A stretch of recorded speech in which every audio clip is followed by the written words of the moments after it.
hit from passage of any LGBTQ bill stirs controversy as supporters of the bill dismiss the findings as baseless. At the moment, I don't understand anybody telling me that you're going to have to depend on these external funds. I think that is where we lost the plot. What I'm hearing you say is that this projection by CDD is baseless. Yeah, I'm not moved by it. I'm not convinced by it, and it's the opposite of what we said when we said Ghana beyond aid. But the CDD insists the bill, if passed, could cost Ghana up to 6% in budgetary support. As my colleague, the discussant, said, if you look at our social budget in terms of support to education, support to health and other social protection, is significant. That may not in terms of be seen in terms of the aggregate, in terms of GDP or the gross national income. But even talking about 1.6%, that's significant. That is close to about $900 million.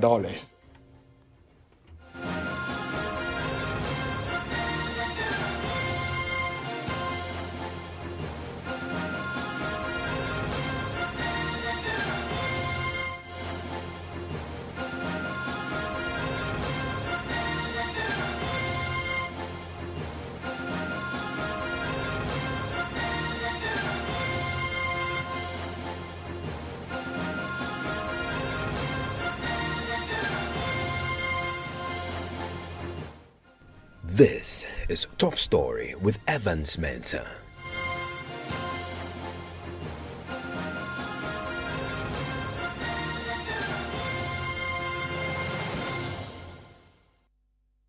And Top Story is always brought to you by Vodafone, is also brought to you by Prime Insurance. Well, there's fresh controversy tonight over a latest Center for Democratic Development research that projects that Ghana may lose up to 6% in budgetary support if it passes the anti-LGBTQ bill into law. Now, supporters of the bill are dismissing the report, describing it as baseless. The bill, which seeks to criminalize homosexuality, is currently before Parliament's Constitutional, Legal and Parliamentary Affairs Committee. But even before the committee resumes its public hearings, a study conducted by the CDD Ghana has found that the passage of that bill could have devastating economic consequences. Here's lead presenter of the study, Bernard Anaba. And we know that a lot of our external or UN-based partners are against the passage of this bill. And if we are going against the UN order of human rights, of which significant provisions of this bill contradicts, even in our constitution, then it is going to bring about diplomatic tension in terms of between the officials of Ghana and the UN officials. And that will have a cost on Ghana because our leaders always have to engage with external partners, whether in economic or in political reasons, and that will have an indirect cost.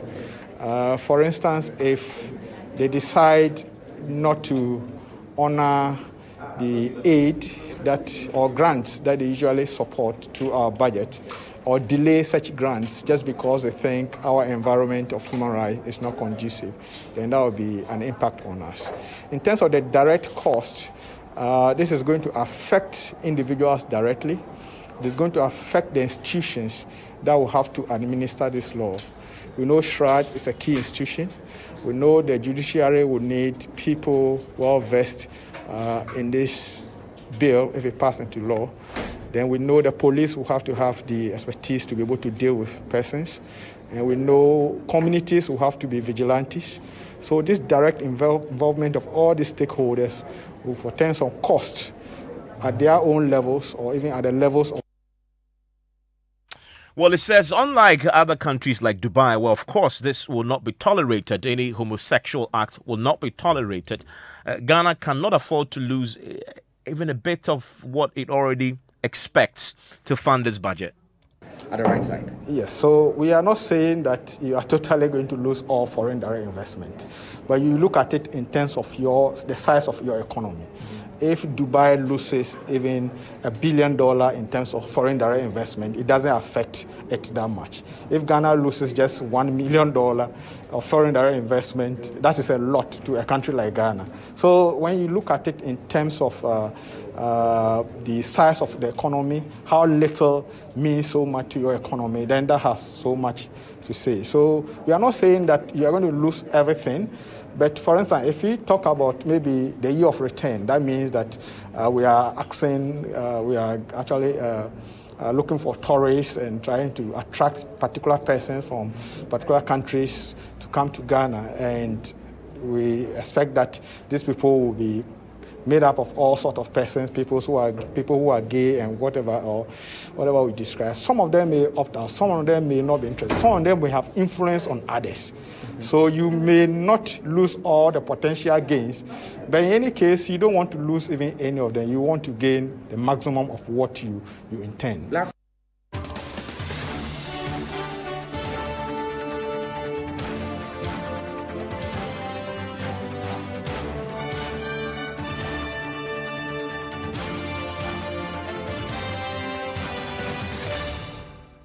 Well, joining me on the telephone line right now is the lead researcher. They did this work, of course, under the umbrella of the Center for Democratic Development. Joyce is on the telephone line right now, Mr. Bernard Anaba. Mr. Anaba, thank you for your time here on Top Story. Thank you very much, Evans. Also joining me is lead sponsor for the bill, Mr. Sam George, is the Member of Parliament for Nego Pram Pram. Mr. George, I'm grateful that you could join me. A very good evening to you, Evans, and your listeners. Mr. Alaba, I've been reading through your presentation. It paints a real doom and gloom picture of what may happen to us if we attempt to pass this bill. You say, for example, that Ghana's budget regularly relies on the grants of 4 to 6% each year, and that they and the international community are mostly against this bill. This could result in a delays and reduction in these budgetary support. You also say that a relatively weaker economic position of Ghana makes it more vulnerable to any rebuke by the EU and other Western governments that do not support the bill and have categorically been antagonized in this bill. Why should we care? Well, we should thank you very much for the opportunity, and we should care because we are looking at all potential impact or benefit of the bill. And if you are passing a bill of this nature, you are not only looking for something good, but you want benefit to your country. But if you look at it in other ways and to have an impact in terms of economic impact, then you should care about that. And so that's why we made a case. I made a case that if you look at the bill itself, a lot of the provisions actually contradict the UN-based human rights order. And if you look at what the UN-based rapporteurs and special rapporteurs and experts on human rights, they are very much against this bill. And these are the people that often call the shot in terms of in diplomatic circles and how we engage at that level. And if there is a bill or something that passes into law which it is not universally accepted by our partners, then it means it's going to have an impact on our negotiations and our dealings with them, and eventually an impact on our economy. Okay, you say that there's a cost-benefit analysis that government must do. Did you attempt to do this as part of this research? No, I did not do that. I just did more of a literature review based on what is available, the bill itself, in terms of whether the bill itself has contradictions or context that is possible to bring about some kind of dispute between parties. And that will have a cost if you can point out the fact that there are contradictions against the existing order in terms of the world order of human rights. Then you expect that there will be cost in terms of indirectly. But directly, of course, when a bill passes, persons who are deemed to be victims will definitely face or have a cost, and government will also have to be able to foot the bill in terms of logistics and personnel to be able to administer a bill of this. So you can straight away see some cost, even though we haven't done the cost-benefit analysis or evidence-based cost, which requires more of a survey of going down to the field at a micro level and taking much more data to do that. Sam George, convinced? Well, good evening to your listeners. Absolutely not. Borrowing the words of the Minister for Communications, these are fanciful fears that have been expressed by our friends at the CDD. And we need to be clear, who is actually at risk of losing funding? Is it Ghana or think tanks like them who get funding from Western organizations that are pro-LGBTQ? What are the fears really about? Is it really about Ghana or about how they get funding for the work that they do? And that is not to take away from the quality or substance of what they do, but what affects them necessarily cannot be put as supreme to what affects all of us. I've had the benefit, thanks to your production, to see the presentation that was made by the CDD. And they make a lot of reference to several international charters and agreements and documents. They make reference to the African Charter on Human and People's Rights, the UN Declaration on Human Rights, and all of that. Look, Evans, for the benefit of our listeners, let's be clear. This is the mistake that the CDD and many people who are against the bill have fallen into. There is a clear distinction between what is sex and what is gender. Sex is completely different from gender. When you take the African Charter, you take the UN Declaration on Human Rights, the International Convention on Civil and Political Rights, all of these documents speak about the fundamental right or enjoyment of rights devoid of discrimination on the basis of sex, not on the basis of gender. That's a very important point that we need to establish here. And so all the rights that they seek to ascribe, that they claim that this bill is going to attack, are rights that are guaranteed in all of these international treaties and the 1992 Constitution and protected against discrimination on the basis of sex, not on the basis of gender. Sex and gender are different concepts. Sex is basically defined as the biological construct. How do we define you? Male, female, intersex. Gender is a rather very broad spectrum.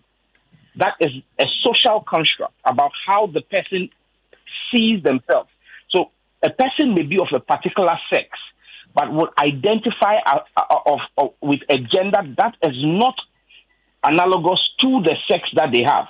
So a man who is a male, sexually identified, biologically identified as a male, can choose to have a gender that is not analogous to being a man, can say he's transgender, can say he's gender fluid. In fact, at the last check, there are 49 expressions of gender. So there's a complete difference. This bill is focusing on expressions of gender. So when you talk about people who say they are transgender, people who say they are pansexual, and all the other things that we have the bill seeks to criminalize, they are not sex. They are gender. And that is why when you take clause 6 of the bill, which actually lists all the things that are offenses, in there we exclude intersex, because intersex is not a gender expression. Intersex is a sexual description. It's a biological sexual description. And so that's the first fundamental mistake that they make. Again, when you even take this international covenant and documents, take, for example, the African Charter, and I've always made this point. The Europeans and the UN have a UN Charter on Human Rights. But the African Charter is a charter on human and people's rights, because the AU realizes that Africa is a continent that is societal and communal in nature. So your rights as a human being are only subject to enjoyment of those rights if they are not in conflict with the enjoyment of the society or community's rights. Now, how does the CBD explain the Article 11? For example, when they talk about the restrictions that we place on advocacy and promotion of LGBTQ rights, Article 11 of the UN Charter, for example, says that every individual shall have the right to assemble freely with others. But it doesn't end there. It continues to say the exercise of this right shall be subject only to necessary restrictions provided for by law. In particular, those enacted in the interest of national security, the safety, health, ethics, and rights and freedoms of others. So even in the document that they are quoting and saying that it proscribes Ghana or stops Ghana from having this, recognizes communal rights. What are the opinions of the larger community? Again, in that same document, for example, in Article 17 of the African Charter, 17.3, it says the promotion and protection of morals and traditional values recognized by the community shall be the duty of the state. This is not Sam George. This is the African Charter on Human and People's Rights. It says the promotion and protection of morals and traditional values recognized by the community shall be the duty of the state, not recognized by civil society organizations. It's by the community. So in their presentation today, where they say that we are basing this on morals and we have no basis, the international conventions themselves recognize the duty of the state to protect a community's morals and tradition. I can go into the UN declaration as well. Let me just do this as the last one. I beg you. Very briefly. In the UN Declaration of Human Rights, if you go to Article 16 of the UN Declaration of Human Rights, it says that men and women of full age. It didn't say men and men or women or women. It says men and women of full age, without any limitation due to race, nationality, or religion, have the rights to marry and to found a family. It also says that the family is the natural and fundamental group unit of society and is entitled to protection by society and the state. This is the UN's own Declaration of Human Rights. So how anyone can say that a bill that seeks to protect the foundation of marriage, which is the fundamental unit of society, as by the words of the UN, is seen as flouting international law, leaves me at sea. I mean, Sam George, they cite these conflicts and conclude that all that combined will have economic consequences. You can't deny that, can you? That we rely heavily in this country on donor support, and they pointed out between 4 to 6%. Our budget is heavily reliant, and they conclude that that could be one major area where we will take a hit. In these times of post-COVID economic difficulties, that is certainly a risk that we need to consider whilst we pursue this bill. You see, first and foremost, there are no conflicts. The conflicts are in the minds of those who try to create them.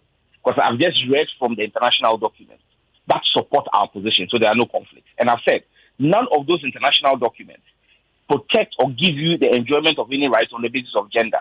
And I've done the distinguishing between gender and sex. Now, to the economic consequences, are they telling me that the world is going to refuse to take Ghanaian oil that is drilled from the 10 fields because we don't support LGBTQ? Are they telling me that Ghanaian cocoa will no longer be traded on the London Stock Exchange and Swiss market buyers will not buy Ghanaian cocoa bean because Ghana is not supporting LGBT? But they haven't said that. What they say is are that they telling me that Ghanaian gold will not be bought the donor. They're talking about the Dubai exchange? The donor No. budgetary support angle will be affected. You don't need the donor support if you manage your resources right. But we know that As a civil society- Ghanaian governments as a have civil society consistently failed to do organization, that. their focus should be on getting government to utilize in a proper manner the resources that accrue to us from the exploitation of our natural resources. That should even be of greater concern to them. The fact that a country as rich as Ghana, with our resources, needs to rely on donor support for social intervention is a shame to all of us as political parties. But that is our and reality. Shame to civil society. But that's our reality today, and it's our reality going forward. And so, why It should not be our reality, But except you intend to continue to see the wanton dissipation of state resources by the political elite. Stay with and me. accept that as normalcy. I refuse to see that as normalcy. Stay with me, Sam George. Let me bring in the lead researcher for the CDD on this. So, I mean, how do you respond to the concerns that he's raised there about the fundamental conflict you relied on? He says the evidence show that if you read on, it doesn't necessarily pose as much of a conflict as you suggest. And you also say that the comfort social disorder factor which you considered. I mean, if you look internally in Ghana, I mean, where does that even arise? Because the CDD's own research has shown that as many as 90% 3% of Ghanaians are overwhelmingly in support of this possible because they are just intolerant of them. And so there simply will be harmony locally. Why should we care about the international, what international people might think about us, etc.?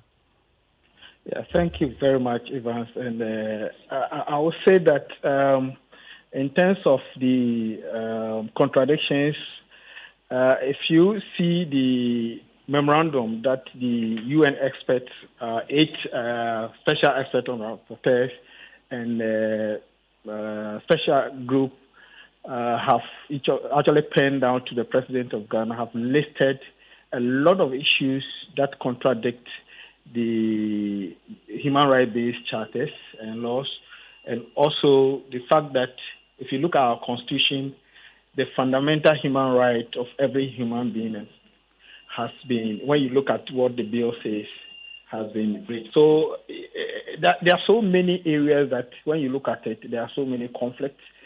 And when there's a conflict in terms of a law, definitely you expect that it will have a problem in terms of people having to take the government on. Its implementation will have a problem. So when you talk about conflict, I'm not looking at conflict in terms of people on the street having to, fight against each other. But in the text, when there's a conflict and you have all these bodies of the UN saying that, look, we don't accept this kind of bill, we think it's against what Ghana has signed onto. But in the presentation, I also saw social disorder. Yes.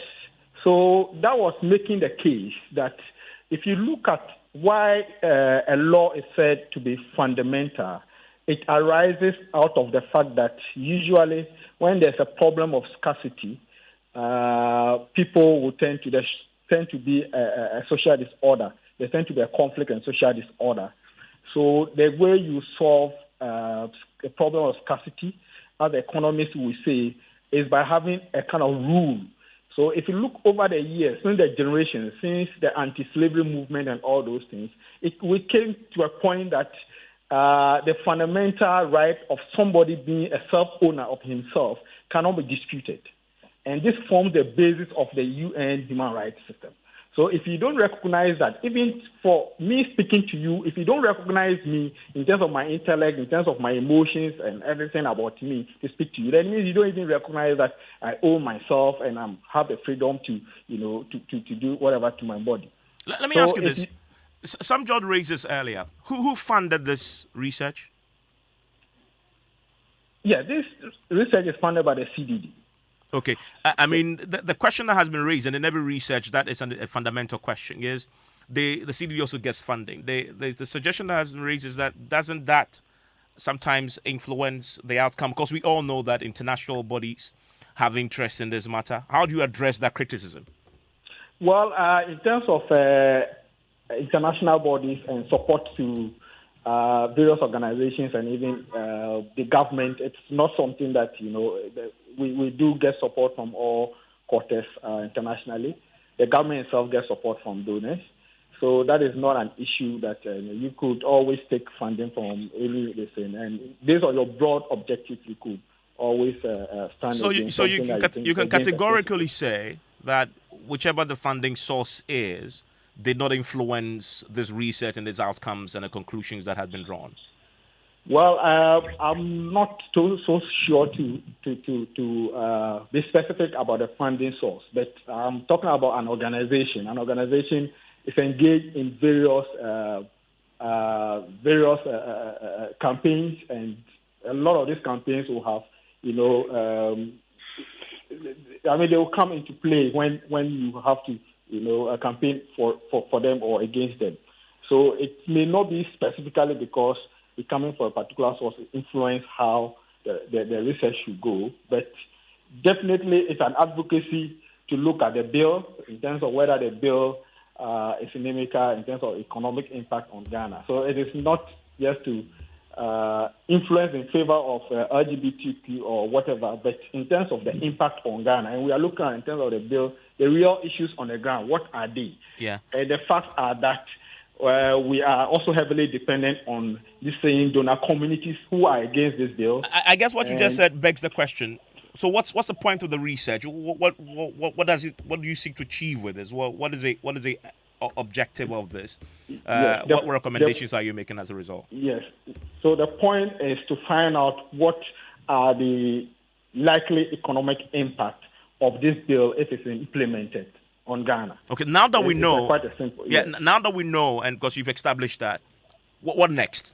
What should happen next? Well, so we expect government to look at the bill properly, and as we propose, look at what the impact are going to be, and if possible, do a more cost-benefit analysis of this bill on the economy of Ghana as a whole, and also take the recommendations, possibly to see whether to stand down the bill or review whatever it says to improve on it, not to impact the Ghanaian economy. Fair to say that ultimately, this work you've done suggests we should stand it down? Well, the impact means that it is not in favor of Ghana, so it is not the right approach. It's not the right way to go. I mean, Sam George, quickly before as you react to that, let me also ask you, because I'm curious, where are we with this bill now? I mean, what's the latest on this? Is there any movement at all on this? Before I come to that, let me just state categorically that the CDD works and receives funding from organizations that claim to be what they call pro-diversity, which means they support LGBT. You have specifics. You know who they are. The CDD receives funding from them. Who are these? Because I need specifics. I mean, USAID, the US Agency for International Development, is an organization that funds the CDD's work.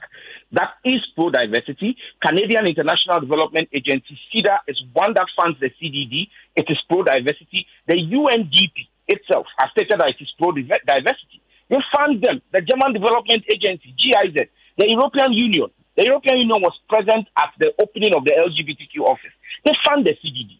So the CDD's work is definitely, he who pays the piper dictates the tune. And that's why the gentleman on the other side found it difficult to tell you, no, the funding will not influence the work we do. I mean, just for the record, Sam, I get you, Sam, just for the record, that, I mean, every NGO, INGO takes funding, and it's normal. I mean, the fact that you're stating that they do get funding from those who have, I guess, a certain, affinity towards an issue, is you are not saying that it is, in essence, wrong, because it's what really happens. I am only saying, yeah. He who pays the piper dictates the tune. I've not said it is bad to receive funding. So if they are happy on the negativity of the bill, and their funders and sponsors support the activity that the bill seeks to criminalize, it shouldn't come as a surprise to you. That's the point I'm making. Now, in Parliament, the committee has developed a roadmap. Hello? Yes, Mr. George, you're giving an update on where the bill is now. Yes, the committee has developed the roadmap. They're going to continue. They're going to resume public hearings very soon and wrap that up and immediately go into conclave where we begin the clause-by-clause considerations and have a report to plenary. So I'm hopeful that before the end of this month, we should see some movement from the committee level in terms of the conclusion of the public hearings that started. Ms. Anaba? Yes, I think Honorable Sam George listed a number of embassies and organizations and countries that fund the CDD and fund various other NGOs. And I must say that they also fund the government of Ghana. They fund most of our social budget in a lot of other sectors. Would they say because they fund the government because they want to promote gay rights activities? That is no. So it is not a point about where the funding is coming from, so they are pushing a particular agenda.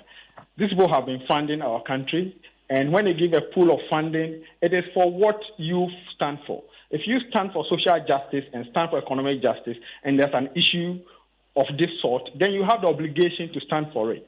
So that's why I'm saying that it is not to say that a particular donor or a particular funder is looking to push a certain angle, but it will depend on the CDD's own principles of what they stand for as an organization. This may be an issue that they want to fight for. And all those other countries and organizations that fund civil society, they also fund the government. And we are not going to say that because of one issue or the other, the funding that they give to government or others is a wrong funding. Ms. Anaba,